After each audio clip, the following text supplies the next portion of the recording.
Second feature होता है कि जो बिल्स ऑफ एक्सचेंज है वो पेमेंट के लिए एक ऑर्डर है। नेक्स्ट है लीगल रिक्वायरमेंट के लिए बिल पे स्टैंप होना जरूरी है गवर्नमेंट। ऑन डिमांड वाले बिल हैं तो उसमें ग्रेस डेज ऐड नहीं होते। ये भी आपकी थ्योरी है जो आपके 1 मार्क के एमसीक्यू में पूछ लेंगे और आपको पता ही नहीं होती क्योंकि आप वीडियो को स्किप करते हो ना, इस वजह से। हाय एवरीवन, दिस इज कोमल। सो आज की वीडियो में हम स्टार्ट करने वाले हैं एक new chapter that is bills of exchange. Okay, so अगर आपको कंफ्यूजन हो रही है इस चैप्टर को देख के बुक में कि अरे इसमें तो बहुत ज़्यादा पॉइंट्स है, कैसे इस चैप्टर को कवर करेंगे, क्या हमें सारे पॉइंट्स रटने पड़ेंगे, याद करने पड़ेंगे, सो नहीं, आपकी कंफ्यूजन मैं अभी दूर कर देती हूँ अगर आप इस वीडियो में एंड तक बने रहते हो। सो मेरी सिर्फ एक कहानी सुन लेना, एक एग्जाम्पल के थ्रू मैं आपको काफ़ी सारे पॉइंट्स आज की इस वीडियो में कवर करा दूंगी। ठीक है, उनको समझना मेन ज़रूरी है। समझ जाओगे तो बुक से पढ़ना ही रह जाएगा सिर्फ एज अ फॉर्मेलिटी कि आप सिर्फ अपनी थ्योरी उसको रीड कर लो बुक से। ठीक है, पर मेन होता है समझना। जो आज की वीडियो में आप काफ़ी सारे इंपॉर्टेंट पॉइंट समझ लोगे, उसमें से काफ़ी सारे तो आपके एक एक नंबर के एमसीक्यू में भी आ जाते हैं। ठीक है, तो मेक श्योर वीडियो में आप एंड तक बने। अगर आप इस वीडियो को पूरा देखोगे तो आप नेक्स्ट वीडियो का वेट जरूर करोगे। अपने टॉपिक को स्टार्ट करते हैं।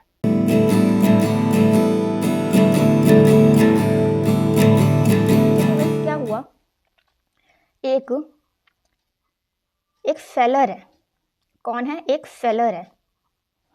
ठीक है, अब आप सोचोगे कि ये क्या सेल करते हैं, तो ये कपड़ों की लाइन का बिजनेस करते हैं, गारमेंट्स सेल करते हैं बेसिकली। ठीक है, तो ये है हमारे सेलर। इनका नाम क्या है? इनका नाम है मिस्टर एक्स। अब इनके पास एक बायर आता है। कौन आता है? एक बायर आता है सामान खरीदने के लिए, गुड्स खरीदने के लिए, जिसका नाम होता है मिस्टर वाई। क्या नाम होता है? Mister Y. तो मिस्टर एक्स ने अपने गुड्स सेल करे मिस्टर वाई को। कितने रुपीस के गुड्स सेल करे वो भी मैं आपको बता देती हूँ। इन्होंने गुड्स सेल करे क्रेडिट पे। गुड्स सेल करे इन्होंने क्रेडिट पे 40,000 के। ठीक है, ये एक एग्जाम्पल है, अच्छे से सुनना, सब कुछ समझ में आएगा। तो मिस्टर एक्स ने मिस्टर वाई को सामान बेचा, माल बेचा, गुड्स बेचे क्रेडिट पे, यानी उधार पे। कितने रुपए के? 40,000 रुपए के। ठीक है, अब उधार पे बेचे यानी मिस्टर वाई ने अभी तक मिस्टर एक्स को पेमेंट नहीं करी, तभी तो उधार में बेचे। तो इन्होंने क्या कहा मिस्टर वाई ने कि मैं आपको ना कुछ मंथ्स बाद पेमेंट कर दूंगा। इन्होंने क्या कहा कि पे कर दूंगा मैं आपको आफ्टर लेट्स से 4 मंथ्स, कि मैं आपको 4 महीने के बाद पेमेंट कर दूंगा मिस्टर एक्स को 4 महीने के बाद। और आज सपोज डेट है, चलो लेट्स से 10 नवंबर 2025 है। ठीक है, तो इतनी चीज़ समझ में आई कि ये सेलर है, ये बायर है, ये इनसे सामान खरीदने के लिए आए। तो इन्होंने इनको सामान बेचा 40,000 रुपये का, लेकिन उधार में बेचा। इन्होंने कहा कि मैं अभी पेमेंट नहीं कर सकता, मैं आपको 4 महीने के बाद पेमेंट कर दूंगा इस माल के, यानी 40,000 रुपये मैं आपको 4 मंथ्स बाद पे करूंगा। ठीक है, इन्होंने ये कहा। और आज की तारीख है जब माल सेल करा है, इन्होंने गुड्स सेल करे हैं 10 नवंबर 2025। ठीक है, ये एग्जाम्पल है, कहानी पर, इससे आपको सारे पॉइंट समझ में आएंगे। प्लीज़ एंड तक बने रहना। तो मिस्टर एक्स ने क्या कहा, ठीक है मैंने आपको सामान दिया और आप कह रहे हो कि आप 4 महीने बाद पेमेंट करोगे, कोई बात नहीं, 4 महीने के बाद पेमेंट कर देना। बट ये हमारे बीच में जो मुंह ज़बानी बात हुई है कि मैं मिस्टर वाई ने कहा कि मैं आपको 4 महीने के बाद पेमेंट कर दूंगा, ये आपने ओरली कहा है ना, मुंह ज़बानी का है। इस चीज़ को हम रिटर्न में लिख लेते हैं जिससे एज अ प्रूफ रहे। क्या करते हैं हम? इस चीज़ को रिटर्न में लिख लेते हैं जिससे प्रूफ रहे। तो मिस्टर एक्स ने क्या करा, एक बिल बनाया। क्या बनाया? एक बिल बनाया। उसमें उन्होंने वो सब चीज़ें लिखनी कि मिस्टर वाई ने 40,000 के गुड्स खरीदे हैं 10 नवंबर को, किस डेट को खरीदे हैं, कितने रुपीस के गुड खरीदे हैं, किससे खरीदे हैं, किसने खरीदे हैं, सब चीज़ें इन्होंने इस बिल में लिख दी। और 4 मंथ्स बाद पेमेंट करेंगे मिस्टर वाई मिस्टर एक्स को 40,000 रुपये की, वो सब चीज़ें इन्होंने इसमें लिख दी। ठीक है, तो ये क्या बन गया? एक बिल बन गया। ठीक है, तो मिस्टर एक्स ने कहा कि मैं इस पर अपने भी साइन कर देता हूँ और मिस्टर वाई आप अपने भी साइन कर दो, जिससे ये एज अ प्रूफ रहे रिटर्न में। जो चीज़ हमने आपस में मुंह ज़बानी बोली कि आप 4 महीने बाद पेमेंट करोगे, इस चीज़ को मैंने बिल पे लिख दिया है। मिस्टर एक्स ने इस पर अपने साइन कर दिए, मिस्टर वाई ने भी इस पर अपने साइन कर दिए, क्योंकि जिसके ऊपर बिल लिखा है मिस्टर वाई के ऊपर, मिस्टर वाई ने कहा है ना कि वो पेमेंट करेंगे, तो मिस्टर वाई भी तो साइन करेंगे, उनके साइन होने चाहिए ना एज अ प्रूफ। ठीक है, अब ये क्या है? एक पेपर बन गया, एक डॉक्यूमेंट, जो कि उन्होंने वो अपनी सारी चीज़ें कंडीशंस रिटर्न में लिख ली। कंडीशंस नहीं थी बेसिकली, जो भी इनके बीच में सेल हुई है और जो आपस में मुंह ज़बानी इन्होंने बात करा है, वो इन्होंने रिटर्न में लिख लिया एक पीस ऑफ पेपर पे। तो एक बिल बन गया। अब क्या इस बिल की वैल्यू है? इस बिल की वैल्यू तब तक नहीं है जब तक इस पर गवर्नमेंट की स्टैंप नहीं लगी। तो इस पर एक गवर्नमेंट की स्टैंप भी लगी होगी, जिससे ये पीस ऑफ पेपर की एक वैल्यू है ना। तो गवर्नमेंट की स्टैंप लगी होगी, वरना तो आप कागज़ पे कुछ भी लिख दो, वो मान्य थोड़ी होगा। तो इसलिए इस पर गवर्नमेंट की स्टैंप लगी होगी, जिससे ये मान्य होगा। ठीक है, तो बेसिकली इतनी चीज़ समझ में आई। अब ये बिल है, ये बिल क्या है? ये bill he bills of exchange है, बिल्स ऑफ एक्सचेंज है। अब आप सोचोगे ये क्या हुआ इतनी जल्दी, चलो मैं आपको बताती हूँ, प्लीज एंड तक बने रहना, सब कुछ समझ में आएगा। तो बेसिकली हुआ क्या, इनके बीच में सेल परचेज हुई उधार में। इन्होंने कहा मैं 4 महीने बाद पेमेंट करूंगा। मिस्टर एक्स ने क्या करा, एक बिल लिखा, उसमें सारी बातें लिखी कि आज की तारीख में इन्होंने मेरे से इतने रुपए का माल खरीदा मिस्टर वाई ने और 4 महीने बाद पेमेंट करने को कहा है। उस पर अपने भी साइन करे मिस्टर एक्स ने, मिस्टर वाई के भी साइन करे, क्योंकि पेमेंट तो मिस्टर वाई ही करेंगे ना 4 मंथ्स बाद। और एक गवर्नमेंट की स्टैंप लगी है इस पर, जिससे ये पेपर एक मान्य माना जाएगा ना। तो इसलिए इसको हम क्या कहते हैं, बिल बन गया। ये bill he bills of exchange है। ठीक है, इतनी चीज समझ में आई कि बिल्स ऑफ एक्सचेंज क्या है। बेसिकली एक बिल है, एक पीस ऑफ पेपर, एक इंस्ट्रूमेंट जिसपे सेलर बायर के साइन हो रखे हैं, जिसमें लिखा है कि वो पेमेंट करेंगे इतने टाइम बाद, जो भी गिवन टाइम पीरियड है। तो ये बिल्स, ये इंस्ट्रूमेंट, ये पीस ऑफ पेपर ही क्या है, बिल्स ऑफ एक्सचेंज है। अभी देखो ये बिल किसने लिखा है, मिस्टर एक्स ने लिखा है। जो मिस्टर एक्स हैं उन्होंने इस बिल को ड्रॉ करा है। ड्रॉ करने का मतलब इस बिल को किसने लिखा है, मिस्टर एक्स ने। सेलर ने इस बिल को लिखा है, किसके ऊपर लिखा है, बायर के ऊपर लिखा है। ठीक है, तो जो बिल को लिखता है ना उसे क्या कहते हैं, ड्रॉर कहते हैं।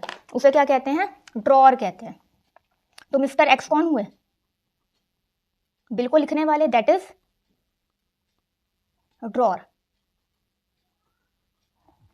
ये टर्म क्लियर हुई। ड्रॉर कौन होता है, जो बिल को लिखता है, जो बिल को लिखता है ना, तो वो होता है ड्रॉर। तो इसको बिल को किसने लिखा है, बिल को ड्रॉ किसने करा है, किसने लिखा है, बेसिकली मिस्टर एक्स ने। तो मिस्टर एक्स कौन है, ड्रॉर है, यानी सेलर ड्रॉर है। किसके ऊपर लिखा है, मिस्टर वाई के ऊपर लिखा है। तो जिसके ऊपर बिल लिखा जाता है वो कौन होता है, वो होता है ड्रॉई। ड्रॉई। आई होप आपको ये 2 टर्म्स क्लियर हुए होंगे। जिसने बिल लिखा वो ड्रॉर, यानी बिल को ड्रॉ करने वाला, जिसके ऊपर लिखा गया वो ड्रॉई है। ठीक है, तो सेलर ने लिखा मिस्टर एक्स ने, वो ड्रॉर है। मिस्टर वाई जो कि सामान खरीदने वाले हैं, बायर है, उनके ऊपर लिखा गया है तो वो ड्रॉई है। ठीक है, आपको 2 टर्म्स क्लियर हुई। बिल्स ऑफ एक्सचेंज में अगर आपसे पूछेंगे कि कितनी पार्टीज होती हैं, कितने लोग होते हैं, आप क्या कहोगे कि एक ड्रॉर है, एक ड्रॉई है। ठीक है, ड्रॉर और ड्रॉई तो है, लेकिन एक थर्ड पार्टी और होती है जो कि जिसे हम कहते हैं पेई। क्या होती है, पेई। थर्ड पार्टी मैंने आपको बताई होता है पेई। अब पेई कौन होता है, जिसको बेसिकली बिल की पेमेंट करी जाएगी, जिसको अमाउंट रिसीव होगा, वो होता है पेई। ठीक है, अब आप में से काफ़ी सारे स्टूडेंट्स ऐसे होंगे जिनके मन में ख्याल आया होगा, अरे ड्रॉर और पेई तो एक ही हुआ ना, मतलब क्योंकि मैंने अभी बताया पेई मतलब जिसको बिल की पेमेंट करी जाएगी, जिसको अमाउंट रिसीव होगा बिल का, वो पेई है। अब आप क्या कहोगे, सेलर कौन है, मिस्टर एक्स, जिन्होंने सामान सेल करा तो उनको ही तो बिल का पैसा मिलेगा, तो मिस्टर एक्स ही पेई है। हाँ, आप में से जिसके मन में ख्याल आया है कि मिस्टर एक्स पे ही हैं इस वाली सिचुएशन में, वो एकदम ठीक है। इस सिचुएशन में बेसिकली मिस्टर एक्स पे ही हुए, बिल को लिखने वाले भी वही हैं ड्रॉर, और बिल का पैसा उनको ही मिलेगा मिस्टर एक्स को। इस पर्टिकुलर एग्जाम्पल में तो मिस्टर एक्स ही पे ही हुए, बट हर सिचुएशन में ऐसा नहीं होता। काफ़ी सिचुएशंस में ऐसा होता है कि बिल को लिखने वाला यानी ड्रॉर और पेई एक ही पर्सन होता है। काफ़ी सिचुएशंस में ऐसा होता है। ठीक है, बट कुछ सिचुएशंस ऐसे होती हैं जिसमें पेई और ड्रॉर अलग अलग होते हैं, यानी बिल को लिखने वाला कोई और है, लेकिन बिल की पेमेंट जो रिसीव करेगा वो कोई और पर्सन हो सकता है। ऐसा अलग सिचुएशंस में होता है, वो मैं आपके साथ आगे डिस्कस करूंगी। बट आई होप आपको अभी तक का सिनेरियो समझ में आया होगा। क्या है, ड्रॉर मतलब जो बिल को लिखता है, ड्रॉई जिसके ऊपर बिल लिखा गया है, जो बिल को एक्सेप्ट करता है, पेमेंट करता है फ्यूचर में। पेई मतलब वो पर्सन, ये वो इंस्टीट्यूशन जिसको बिल की पेमेंट करी जाएगी, जो पैसा रिसीव करेगा। मोस्ट ऑफ द सिचुएशंस में ड्रॉर और पेई एक ही पर्सन होता है, बट कुछ सिचुएशंस ऐसे होते हैं जिसमें पेई और ड्रॉर अलग अलग होते हैं। बट मेक श्योर कि आपको इतना समझ में आया हो। आई होप ड्रॉर, ड्रॉई, पेई समझ में आया, बिल्स ऑफ एक्सचेंज क्या उतना समझ में आया होगा।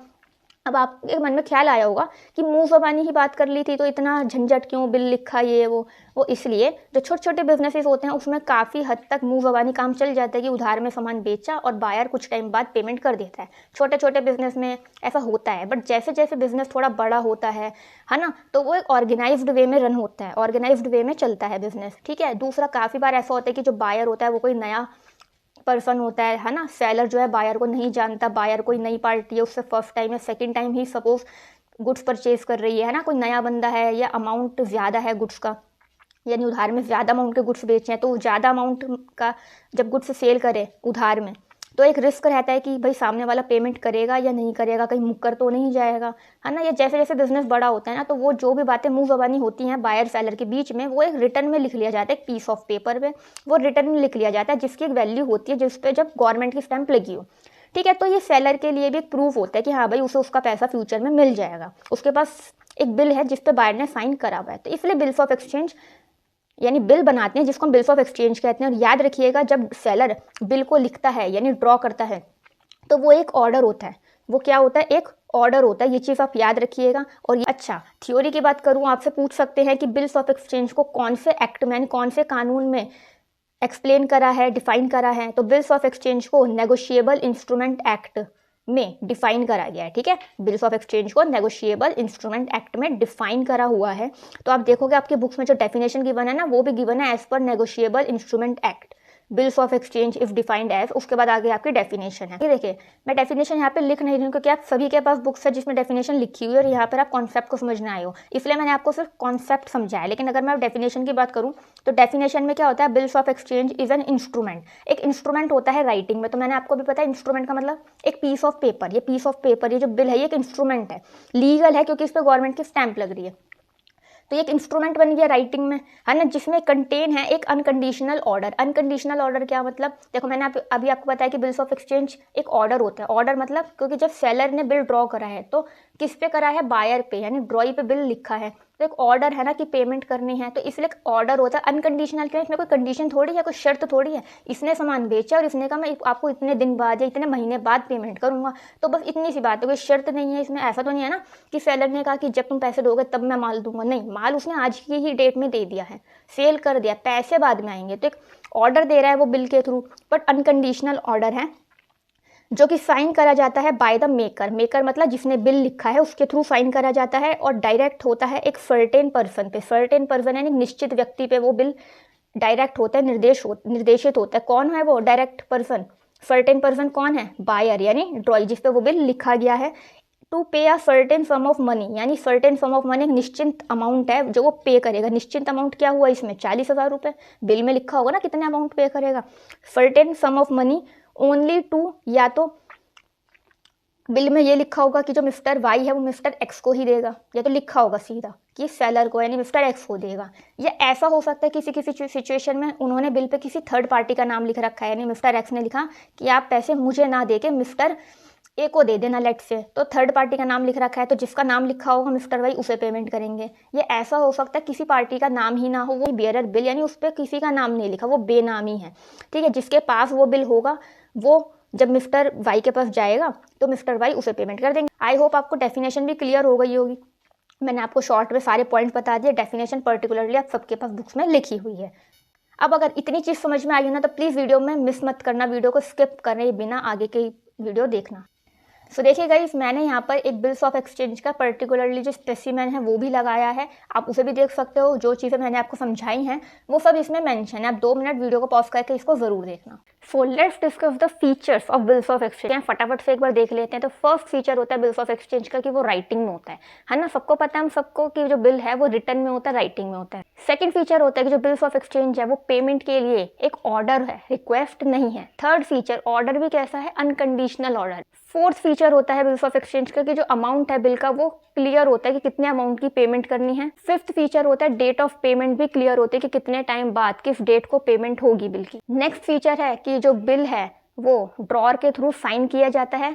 एंड नेक्स्ट इज जो ड्रॉई है वो भी साइन करता है उस बिल पे, अपनी एक्सेप्टेंस देता है। जब बिल ऑन डिमांड है तब भी उसकी पेमेंट हो सकती है, या जो फिक्स्ड टाइम पीरियड है जब वो खत्म होगा उसकी एक्सपायरी पे भी उस बिल के अमाउंट की पेमेंट होती है। नेक्स्ट होता है कि जो बिल है उसकी अमाउंट की, बिल की पेमेंट होनी किससे होगा? या तो ड्रॉअर होगा बिल का पेई, या कोई सर्टेन पर्सन होगा उसका नाम मेंशन होगा, या बिल का बेयरर यानी किसी का नाम मेंशन नहीं है, जिसके पास वो बिल होगा उसको बिल की पेमेंट हो जाएगी, ऐसा होता है।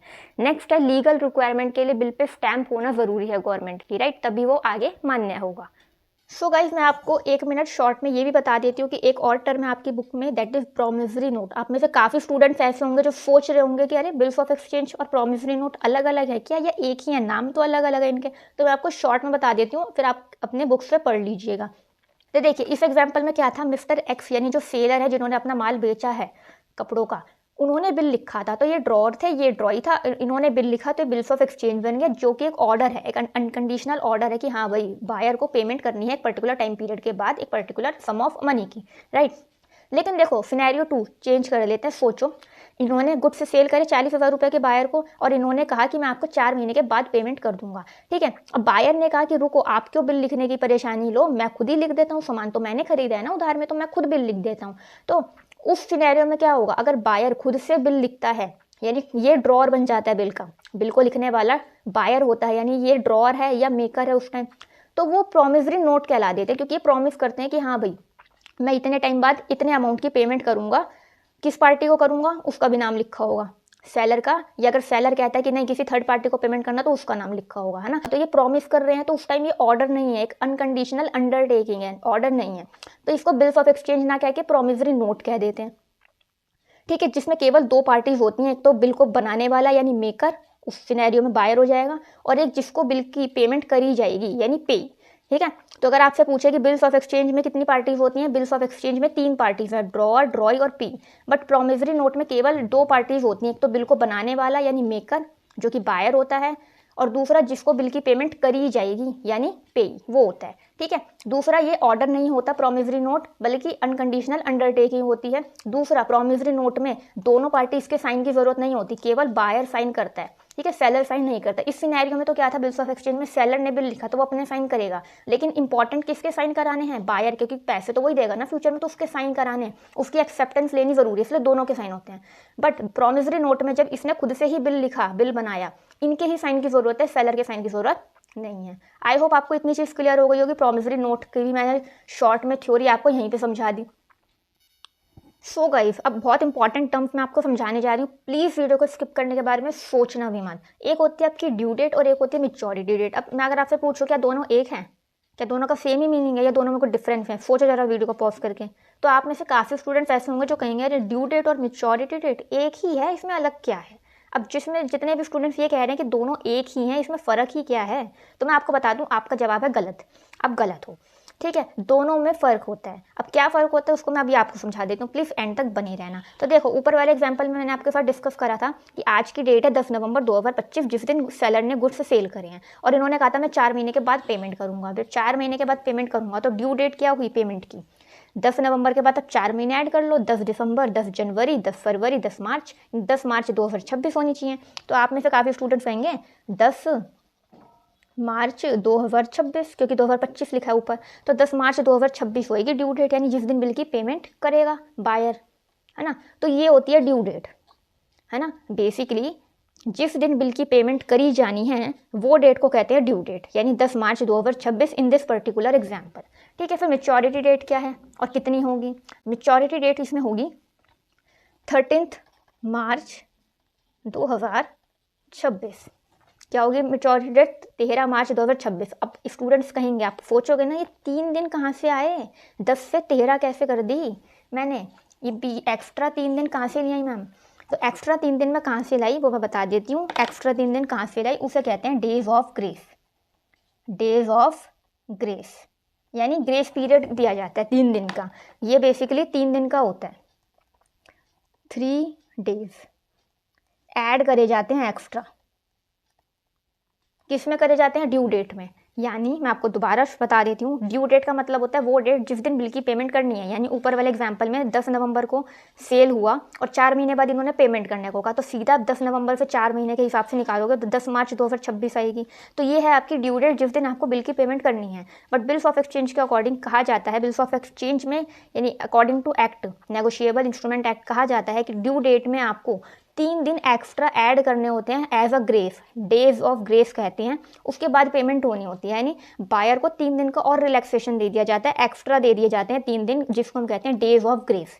वो 3 दिन जोड़ते हैं और उसके बाद जो डेट निकलती है उसे कहते हैं maturity date, date of maturity. तो 10 मार्च में आपने 3 दिन जोड़े तो वो निकला 13 मार्च 2026, जो कि डेट ऑफ मैच्योरिटी है, ठीक है। तो बेसिकली जो बायर है वो इस दिन पेमेंट करेगा, ठीक है, ड्यू डेट पे नहीं, 3 दिन एक्स्ट्रा जोड़ के मैच्योरिटी डेट पे पेमेंट करेगा। अब एक इंपॉर्टेंट थ्योरी मैं इसमें भी आपकी कवर कर देती हूँ कि ये जो पेमेंट के लिए 3 दिन आपने जोड़े हैं, ये केवल टाइम बिल्स में ऐड करा जाता है। टाइम बिल्स क्या होते हैं मैम, टाइम बिल्स का मतलब होता है वो बिल जिसमें टाइम मेंशन है कि इतने दिन बाद या इतने महीने बाद पेमेंट करोगे, है ना, जिसमें टाइम मेंशन है, चाहे डेज में चाहे मंथ में, जिसमें टाइम पीरियड मेंशन है कि कितने टाइम बाद पेमेंट होगी, उन बिल्स में ही 3 दिन का जो ग्रेस डेज होता है वो ऐड होता है। अगर डिमांड बिल है कि भाई जब भी सेलर बिल लाएगा बायर के पास, तभी बायर पेमेंट कर देगा। ऑन डिमांड वाले बिल हैं तो उसमें ग्रेस डेज ऐड नहीं होते। ये भी आपकी थ्योरी है जो आपके 1 मार्क के MCQ में पूछ लेंगे और आपको पता ही नहीं होती, क्योंकि आप वीडियो को स्किप करते हो ना, इस वजह से।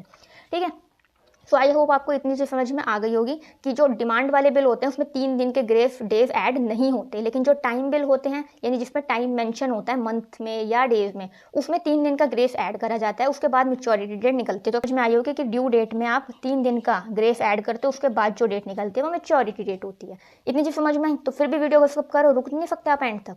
चलो नेक्स्ट टॉपिक आता है हमारा ड्यू डेट कैलकुलेशन। वैसे तो अब यहीं पे जो मैंने आपको डेट समझाई हैं इसमें ही आप ड्यू डेट निकालना सीख गए हैं। इसमें भी एक ट्विस्ट है, ट्विस्ट उन्हीं के लिए है, ट्विस्ट तो सभी के लिए, लेकिन पता कैसे चलेगा जो एंड तक रुकेगा। तो देखो इसमें एक ट्विस्ट क्या है, तो देखो एक क्वेश्चन है, एक क्वेश्चन लिया है, इसके ड्यू डेट निकालते हैं इसमें। तो देखो इसमें क्या लिखा है कि 12 जुलाई 2025 को ना एक बिल्स ऑफ एक्सचेंज बना है। ठीक है, मिस्टर ए ने मिस्टर बी को सेल करा है गुड्स, और मिस्टर किस डेट को, 12 जुलाई 2025 को। और मिस्टर बी यानी जो बायर है उन्होंने कहा कि मैं 3 महीने के बाद पेमेंट करूंगा, और आपका क्वेश्चन में कहा है कि आप ड्यू डेट निकाल दो और मैच्योरिटी डेट निकाल दो। ठीक है, तो पहले तो देखो ड्यू डेट निकालना सीखो। आप 12 जुलाई के बाद 3 महीने कैसे देखोगे कि 12 जुलाई दे रखा है, तो जुलाई के बाद आप 3 महीने कैसे देखोगे, जुलाई के बाद क्या आता है, August, then September and next is October. यही करोगे ना, जुलाई के बाद अगस्त, सितंबर, अक्टूबर, 3 मंथ्स हो गए। तो 3 मंथ्स हो गए, तो बेसिकली अगर आपसे पूछें कि ड्यू डेट क्या होगी, तो ड्यू डेट आप कहोगे कि मैम 12 अक्टूबर 2025 होगी। ठीक है, अब मैच्योरिटी डेट पूछूंगी तो आप इसमें 3 दिन ऐड कर दोगे, प्लस कर दोगे आप इसमें 3 डेज, तो क्या निकलेगी, मैच्योरिटी डेट निकल जाएगी आपकी 12 के बाद 3 जोड़ोगे 13, 14, 15, 15 अक्टूबर, 15 अक्टूबर 2025 ये डेट ऑफ मैच्योरिटी निकली। जितने भी स्टूडेंट्स ने ये आंसर निकाला है वीडियो को पॉज करके वो एकदम ठीक है। अब ठीक है, अब आप सोचोगे कि मैम इसमें क्या इंपॉर्टेंट समझा आपने, तो कहा था 2 पॉइंट समझेंगे, रुको भाई बताती हूँ। देखो समझने वाला पॉइंट ये है जिसमें आप इंपॉर्टेंट, मोस्ट इंपॉर्टेंट 3 चीज़ें समझने वाले हो, प्लीज़ एंड तक देखना। तो देखो इसमें क्या कहा है कि जो बिल ऑफ एक्सचेंज है ना वो 15 मई 2025 को बना है, और बायर ने कहा है कि 89 डेज के बाद वो पेमेंट करेगा। अब इसमें तो मंथ था, 3 महीने, ऊपर वाले एग्जाम्पल पे भी मंथ था, तो आपने बड़ी जल्दी कैलकुलेट कर लिया कि अच्छा महीने है, तो आपने फटाफट उंगलियों पे गिना और कैलकुलेट कर ली ड्यू डेट। अब इसमें डेज दे रखे, इसमें कैसे कैलकुलेट करोगे, तो समझने वाली पहली चीज़ आपको क्या याद रखना होता है, जब आपको मंथ में गिवन है तो उसमें आपको बस मंथ गिनने होते हैं। लाइक जो मंथ आपको गिवन है उससे रिलेटेड आपको मंथ, उसके बाद के मंथ देखने होता है, जैसे हमने इस वाले एग्जाम्पल में और ऊपर वाले एग्जाम्पल में देखा। ठीक है, उसमें आपको 30 दिन का महीना है या 31 दिन का महीना है, ऐसे कोई चीज़ ध्यान नहीं रखनी होती, केवल मंथ गिनने होते हैं नंबर्स में जितने आपको गिवन है। ठीक है, बट जब आपको डेज में गिवन हो टाइम पीरियड, तो उसमें आपको ये चीज़ ध्यान रखनी है कि किस महीने में 30 दिन है, किस महीने में 31 दिन है। वो 30 और 31 आपको ध्यान रखने होते हैं, पर्टिकुलर एक एक दिन का हिसाब रखना है। ठीक है, तो वो थोड़ा ट्रिकी हो जाता है, तो उसको कैसे देखेंगे, सॉल्व करेंगे। देखो ये एक चीज़ हुई, देखो 15 मई लिखा है, यानी मई का भी आधा महीना बचा, तो मई 15 मई को बिल बना, तो उसके बाद से कैलकुलेट करेंगे। तो 16 तारीख से गिनेंगे, 16, 17, 18, 19, 20, 21, 22, 23, 24, 25, 26, 27, 28, 29, 30। ठीक है, और मई 31 का होता है, यानी 15 दिन ये और 1 दिन और, यानी मई में हुए 16 दिन। ठीक है, अब आ जाओ जी जून में, जून होता है 30 दिन का, मई 31 का होता है, जून 30 का होता है, उसके बाद जुलाई आता है, जुलाई अगेन 31 दिन का होता है।